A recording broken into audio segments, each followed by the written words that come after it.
Hello again everyone, welcome back to ptet.chemistry channel. So my name is Dr. On, and in this tutorial video, we'll go through this June 2015. It's a Cambridge International A-Level Paper 2. This is Paper 2.2, basically Paper 2 Variant 2 for the various geographical locations around the world, taking these Cambridge International exams, contents of which are suitable for any 16 to 18 years old chemistry students all around the world. In this first question, we have this thing on atomic structure. So we know that the atoms are made out of three types of particles. Of course, one of them is protons, and you have also neutrons. Both of them are in the nucleus. We have this very much lighter particle that is going to be electron, which is around 2000 times lighter. So typically, I will just write 1 over 2000. It's around 2000 times lighter compared to protons and also neutrons. But this is a positive one species, meaning to say it's got a +1 charge, so it cannot be neutron, it has got to be proton, leaving the other particle being the neutron. So the protons and the neutrons, they are in the nucleus of an atom, and since they are the heavy ones, the number of protons and the number of neutrons would therefore give you the nucleon number, and that is also the same as mass number, having discounted the mass of electron, which is much lighter compared to the mass of protons and neutrons, which are equal, and which is why the ratio of their masses is going to be 1:1, since they both have the same mass, and electron is the one that's much lighter. The electrons are in the shell outside the nucleus, they are in the electron shells.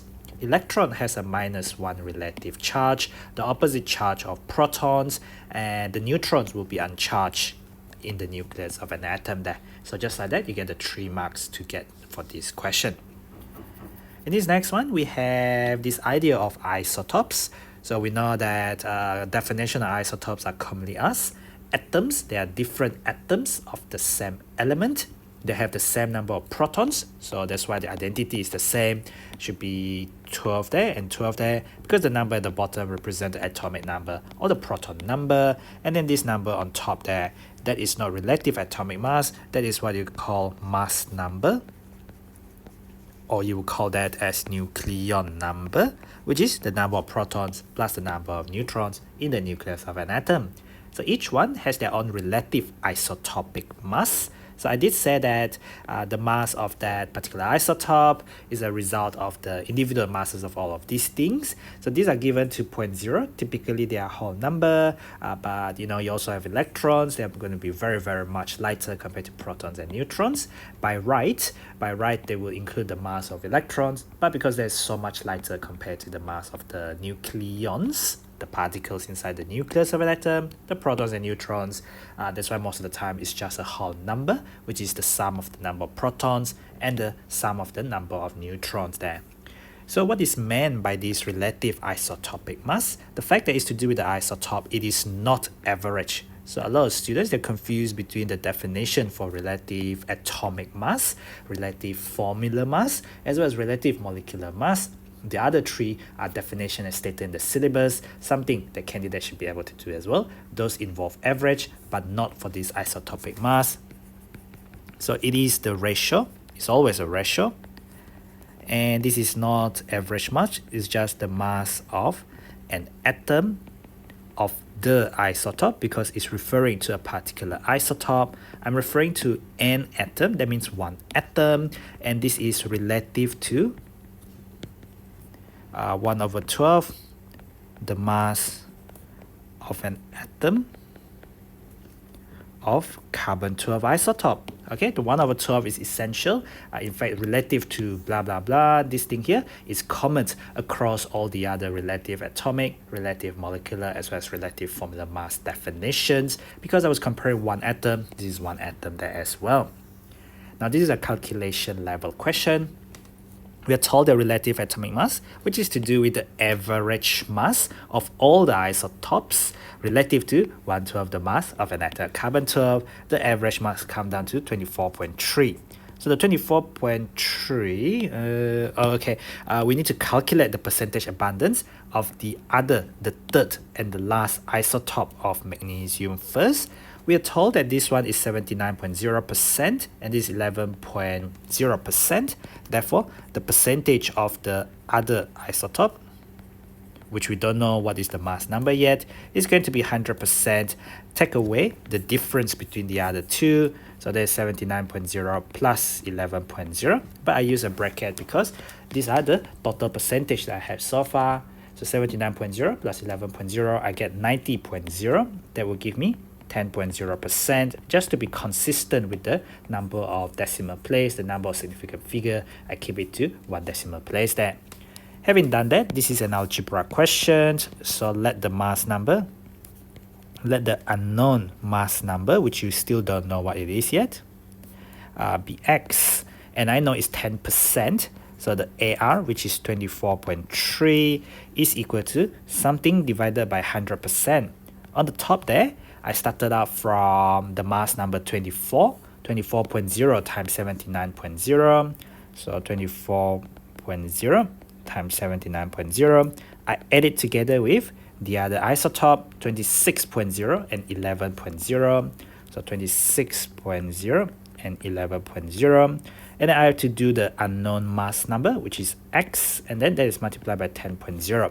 Better improve my handwriting a little bit. So there's 24.0. So altogether now, I can just multiply the whole thing on the top. I'm going to move up the 100 to the other side. Divided by 100, move to the other side, become multiplied by 100. So 24.3 multiplied by 100, that is 2430. So multiply the numbers that you can multiply. So 24.0 times 79.0 plus 26.0 times 11.0. I get 2182. And then the algebra on the other side is x times 10. So I just get 10x. So 10x equal to, I move the 2182 to the other side. And I have just swapped the number around. Okay. And then what I get is 10x equal to 2430 minus 2182. So there's 248. So what is x then? X is going to be 248 divided by 10. X is 24.8. They want me to give my final answer to 3 significant figure. 1, 2, and 3 significant figure. It give me an exact answer, 24.8 there, to 3 significant figure as well. So that's it really for that 3 marks. The next question, we have some electrolysis of magnesium chloride. Now this is part of the 2015 syllabus. It's one of the last syllabus before the introduction of that new syllabus from 2016 onwards. And now from 2022 onwards, there is a new syllabus again. So electrolysis of this kind of ionic compounds have been phased out from the AS chemistry. So if I were you, I would really go through my curriculum, objective, my syllabus, so that I know exactly what is and what is not in the syllabus. I'm still going to show it anyway because it's quite a cool question to ask. This is straight from your IGCSE or GCSE or O-level chemistry. But just so you know, electrolysis are still in the A2 electrochemistry topic. So you could be asked this in A2 instead. We know that at the cathode, reduction happened. So red cat there stands for reduction happened at cathode. We know that reduction involves gaining electrons. So reduction is gaining electron. So I will gain electrons at the cathode. And cations go to cathode. So cations is positively charged. So therefore cathode is negatively charged. So my cations, this is a molten compound. So I just have Mg2 plus and Cl minus. Cl minus is my anion. It goes to the anode because the anode is going to be positively charged, and that is why the anion, which is negatively charged, goes to the anode. So Cl minus go to the anode, Mg2 plus go to the cathode. Reduction happen at the cathode. I gain electrons and I get my magnesium. So the Cl minus will give me Cl2, and I will lose electrons because oxidation happened at the anode since reduction happened at the cathode. Whatever equation you write have to be balanced. So there's 2 electrons there to balance out the charges. 2 Cl minus there, and 2 electrons that you have lost from the 2 Cl minus. Okay, balance equations, half equations, 2 marks, showing reduction, gain of electron, showing oxidation, loss of electrons by having these plus 2 electrons on the right hand side there. This next question is really an AS level question, still in the syllabus, because it is simply about empirical formula. So what do we have? We have magnesium, we have oxygen, we have hydrogen and chlorine. So we're told that these are percentage composition by mass. As you know, percentage is out of 100%. So these are going to be the 21.65 gram. If I have 100 gram of this substance, the percentage by mass is out of 100% is going to be the mass out of 100 gram. So that's 31.65 gram, 20.84 gram, 1.31 gram, and 46.20 gram. And this will give me a total of 100 gram since it's out of 100%. But I just want the mass over AR because empirical formula, AS level definition, it is the simplest whole number ratio of the atoms. So these things are not molecules, they are going to be atoms. That is why we use the relative atomic mass straight from the periodic table there. So this one is going to be divided by 24.0. Oops, hang on. I think it's 24.1 in the periodic table. You gotta be careful and use the periodic table that you are given in the A-level exam paper. So not just any periodic table. So yep, it is 24.3, not 24.1. In fact, it was already provided in the previous question, 24.3 there. So I was mistaken there. So the oxygen is 16.0, the hydrogen is divided by 1.0, the chlorine is divided by 35.5. So mole equal to mass over AR. So we're trying to find the simplest whole number ratio of the atoms. So this gives me 1.30. 20.84 divided by 16.0, I get 1.30 as well. And this one divided by 1.0 is 1.31. Last but not least, I get 1.30. So you don't just round it up to 1. Instead, you have to divide by the simplest number or smallest number to get the simplest ratio. So you divide by the smallest number in order to get the simplest ratio. The smallest number is going to be 1.30. So I'm just simply showing that 1.30 divided by 1.30 is just 1. So this is 1.31 divided by 1.30. It's not exactly equal to 1, but it's very, very close to 1. So I'm just going to round it up to 1. And when it asks you to show something, you don't stop here and round it up. Instead, you need to divide by the smallest number to get the simplest ratio. A lot of students, when they do any sort of formulas or calculations, they're like, I know how to do it, but I don't know how to explain it. So that means all this while you're probably just learning like things, you know, by memorizing instead of knowing where things come from, and that is a big danger on its own. So there's going to be Mg, O, and then H, and then Cl. This is empirical formula, simplest whole number ratio of the atoms. So I'm just going to write it in that space there. Now part D. Part D is about acid-base behavior of the oxides in the third period. This is a continuation of acidic, basic, and phosphoric oxides from your O-level, GCSE or IGCSE level days. So describe this behavior and explain it. So you got to describe as well as explain it to the structure and bonding of sodium oxide, aluminium oxide, and then sulfur trioxide. So we know from the left to right, so from sodium to aluminium to sulfur, so left to right across the period or across period 3, metallic character decreases.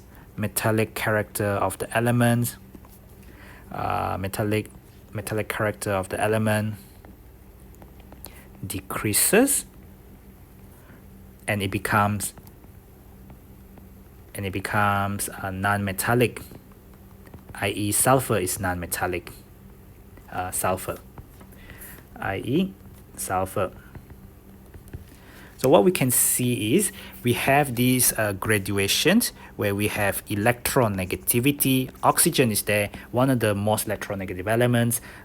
Only fluorine is more electronegative than itself. Fluorine, oxygen, nitrogen, very electronegative. Then what I have there is going to be sulfur. Then I will have aluminium and then sodium. As you could see, sodium and oxygen, biggest difference in electronegativity. And then sodium, what am I talking about? Aluminium and oxygen, slightly smaller electronegativity difference, and then sulfur and oxygen, even smaller electronegativity difference. So my first point was that. My second point is that, therefore, sodium, from sodium to aluminium to sulfur, smaller difference in electronegativity. Smaller difference in electronegativity. with oxygen, so comparing to oxygen. So therefore, what can I say? Bonding shift from ionic in Na2O, Al2O3 to covalent in SO3. So I haven't even been able to describe the behavior yet. I should probably try to describe the behavior, right? So metallic character decreases. Maybe I can say, I'm trying to save some space here. It's quite important to actually be able to plan your answer properly, right? So those are metals. They form, well, I know that they are metals. So Na2O is basic oxide. But then Al2O3 is quite your special one. It is your amphoteric oxide. It will react with both acid and bases. But then what else can I say about sulfur? So sulfur is non-metal. So SO3 is acidic oxide. I guess that's probably the best I could think about in terms of my second point. Well, my first point there. In terms of the behavior, I talk about the basic oxide. I talk about the amphoteric oxide. I talk about the acidic oxide. I also talk about the smaller difference electronegativity in terms of the bonding, shifting from ionic to become covalent when it eventually reaches to SO3 there. Phew, okay, never mind. We're going to write equations now. There are 4 marks for here. You see, the 3 oxides with hydrochloric acid and or sodium hydroxide as appropriate. So first of all, we know that we have to write one equation for the basic oxide reacting with acid, sort of like Na2O, reacting with HCl. These are basic oxide reacting with acid. It's going to give you the salt and water neutralization reactions. Any equation you write needs to be balanced. So 2 Na there, so 2 NaCl, 2 chlorine there, so you need 2 HCl, and then 2 hydrogen and 1 oxygen, 1 of that water. So no problem there. Now onto the basic oxide, onto the acidic oxide SO3, and that will react with sodium hydroxide. So this is SO3. SO3 is sulfur plus 6. So they will give you the salt which contain SO4 2-. This is also sulfate. This is sulfur plus 6 oxidation number. Leave you to do the exercise on your own to work out the oxidation number of sulfur when the oxygen is -2 oxidation number there. So your salt is going to be sodium sulfate, Na plus SO4 2-. You need 2 of the Na plus, and then you will get water. Similarly, you have to balance the equation, 2 sodium there, so 2 NaOH, and 1 of that sulfate, meaning 1 of that SO3. SO3 plus another oxygen, SO4 there, and then the other oxygen goes here, the 2 hydrogen goes there, water. That equation is balanced now. Now with the Al2O3, because it's amphoteric oxide, it reacts with both acids and also bases. You've got to show 2 equations. One, where the Al2O3 reacts with acid. So that means the Al2O3 is acting as a base. You react with acid. The salt you're going to get is Al3 plus Cl minus AlCl3. But in fact, we know that this is a bit covalent. Think about your Al2Cl6 under the dative covalent or coordinate bonding as part of the covalent bonding case study molecule. And then this one will produce water. I have 2 aluminium there, so I need to have 2 aluminium there. I now have 6 chlorine. I need 6 HCl. And now I have 6 hydrogen atoms. I need 3 of that water molecule. Last but not least, this is probably one of the hardest one to do for a lot of students because you need a bit of skill to do this one properly. Okay, so what I know is that when you have Al3 plus aqueous, you know that it will react with hydroxide. This is the test for aluminium ion in your paper 3 qualitative analysis ever since your GCSE, IGCSE or O-level days. Whether you've done this practical or not, you must know about the theory as well. You get a white precipitate. Now that is when Al3 plus is added to a small amount of hydroxide. So you get a white precipitate forming. And then after that, you know about this white precipitate, it will dissolve in excess NaOH. So I add in more OH minus aqueous. What's going to happen is the solid, the white precipitate, will dissolve And what do I get? I get this complex. So instead of 3 hydroxide, I now have 4 hydroxide. I have aluminium 3 plus and then 4 of that OH minus.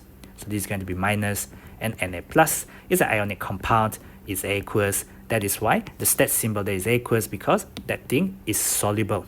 This thing is colorless in solution. So what you get is the precipitate dissolve to give you a colorless solution. So there's a solid dissolving excess sodium hydroxide to give you this colorless solution. Similarly, this is actually one of the possible formula of what you could actually get. What you will get is Na, and then I always write it as Na plus and then Al, bracket OH, 4 of it, and then minus. And then I know that this is going to be aqueous, but then when you look at balancing the equation, you have 2 aluminium on the left-hand side, so I need 2 of the aluminium on the right-hand side. Having done that, I've got 2 sodium, so I need 2 NaOH. Having done that, you will see that I've got 4 oxygen and 4 hydrogen, but I've got 2 multiple of it, so I got 8 oxygen and 8 hydrogen. I've only got 3 oxygen plus another 2 oxygen is 5 oxygen.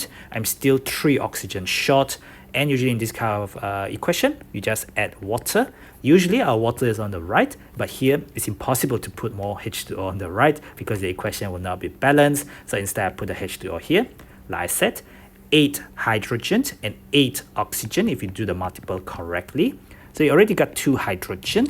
I just need 6 more hydrogen. I put a 3 in front. Now let's check the oxygen. 3 oxygen plus 2 oxygen is 5 oxygen, plus another 3 oxygen, you get 8 oxygen, and you have 8 hydrogen. That matches this soluble complex, complex we call it. Okay, so this product on the right hand side is basically this colorless solution, the active ions present in this colorless solution as the white precipitate dissolve in excess NaOH. That's the end of that 80-mark inorganic chemistry question there.